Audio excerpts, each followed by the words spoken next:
Bismillahirrahmanirrahim. Assalamualaikum warahmatullahi wabarakatuh.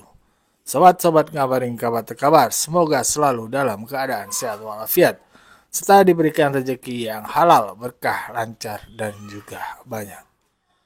Survei pemerintahan Presiden Prabowo dan Wakil Presiden Gibran di mata publik, kepuasan publik itu sangat tinggi, melampaui Presiden ketujuh kemarin. Siapa itu? Pak Jokowi. Ya, artinya ya kita harusnya seneng ya. Punya pemerintah itu yang kerjanya mantap dan bikin puas masyarakat. Walaupun masih banyak yang kurangnya lah. Baru 100 hari, belum kelihatan. Ya, tapi hal itu dikomentari nyinyir oleh PDIP ya. Nyinyirnya bukan ke Pak Prabowo, tapi ke Pak Jokowi. Iya kocak emang. Terutama dari Guntur Romli ya. Ya.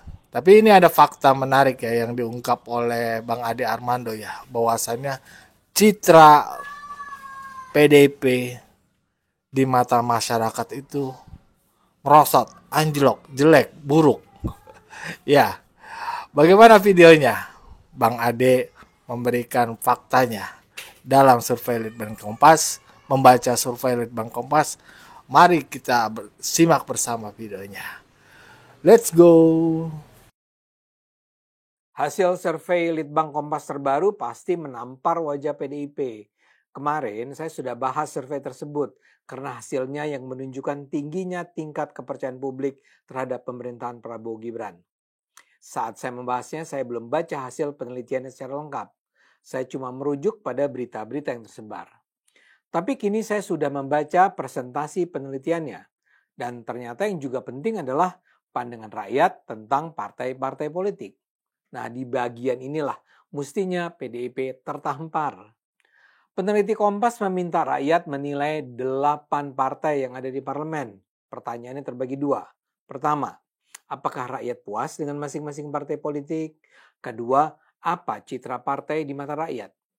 Dari 8 partai, yang bisa dibilang terbaik adalah Partai Prabowo, Gerindra. 83% rakyat puas dengan Gerindra. 88% rakyat menganggap Gerindra memiliki citra yang baik. Di bawah Gerindra ada partainya SBY, Demokrat. 80,5% rakyat puas dengan Demokrat. 81,4% rakyat menilai Demokrat punya citra yang baik. Kemudian ada PKB, Golkar, Nasdem, PAN, dan PKS. Nah, yang paling buncit adalah PDIP. Hanya 53,2% yang menyatakan puas dengan PDIP. Dan 56,3% yang menyatakan citra PDIP baik. Menurut saya ini adalah sebuah citra yang sangat buruk mengenai PDIP. PDIP itu kan dikenal sebagai partai terbesar di parlemen. Jumlah anggota parlemennya di DPR paling banyak. Tapi ternyata saat ini reputasi mereka sangat rendah. Bayangkan hanya 50%-an yang puas dan menganggap PDIP sebagai partai yang baik. Sebagai sebuah partai yang selama ini memperjuangkan demokrasi, PDIP harus melakukan langkah-langkah darurat untuk menyelamatkan diri. Kebetulan dalam waktu dekat ini PDIP akan melakukan kongresnya. Sangat penting bagi PDIP untuk melakukan langkah pembenahan yang tidak kaleng-kaleng. Bahkan sekarang ini sudah beredar gagasan agar PDIP segera mengubah struktur kepemimpinan mereka. Yang paling dipersoalkan adalah Ketua Umum PDIP sendiri, Megawati. Bu Mega ini sudah memimpin PDIP selama lebih dari 30 tahun, sejak 1993. Karena itu sudah saatnya dia melepaskan jabatan. Apalagi dalam tahun-tahun terakhir ini, PDIP mengambil pilihan untuk menjadi partai banteng mengamuk yang memperburuk citra mereka. PDIP harusnya sadar bahwa gaya agresif mereka membuat rakyat semakin tidak bersimpati pada mereka. Dan banyak pihak menilai gaya ini akan terus tidak berubah kalau Bu Mega tetap berada di pusat kekuasaan PDIP. Para petugas partai PDIP yang berada di lingkaran kekuasaan Bu Mega adalah pria-pria agresif yang siap untuk menghajar lawan-lawannya secara terbuka. Di situ ada Hasto Kristianto, ada Adian Apitupulu, Deddy Sitorus, FX Hadi Rudiatmo, Pandana Baban, dan yang sekarang terbaru Guntur Romli. Saya duga mereka adalah orang-orang yang secara rutin dan berkelanjutan memberi masukan buat Bu Mega tentang langkah-langkah dan pernyataan-pernyataan politik yang harus diambil. Kalau garis agresif ini yang terus diambil, jangan heran kalau suara dukungan terhadap PDIP akan semakin amblas. Percayalah, di masa ini branding politik itu sangat menentukan.